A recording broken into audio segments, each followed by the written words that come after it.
Ok julle, ons is nou gepak. Soos julle kan sien, dit is 'n bietjie reënerig daar. So ons het besluit ons gaan alles droog hou. Want dit is maar net so mistig, maar jy wil tog nie ou goed nat hê nie. So ek gaan nou net gou vir julle wys hierso. Ek het al die liggies kom charge. Ek het so daai sak vir my het so onderste een jassietjie wat jy uittrek.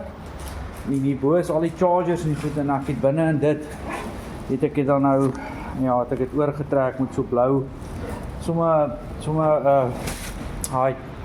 swart plastiek vuilgoedsakke. So ons is nou reg. Liesel is besig om al laaste goedjies te pak. En ons het hierdie ponchootjies wat ons gaan aantrek. Ek hoop maar nie dit pla mens te veel as jy fietsry nie, maar dit is maar net om jou klere droog te hou.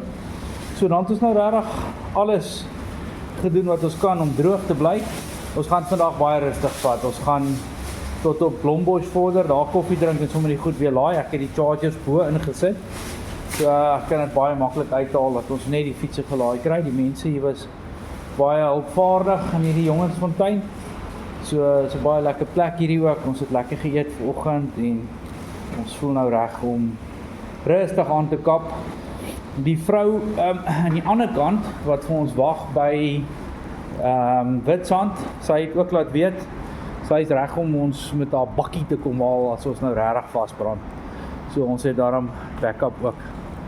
Maar lyk maar mistig, reënerig, maar die weer sê dit sal dis net so hierdie tipe weer vandag. So ons gaan nou sien ons is bietjie binneland toe ry. Of nie dalk 'n bietjie beter is nie. Ek dink môre is 'n reendag.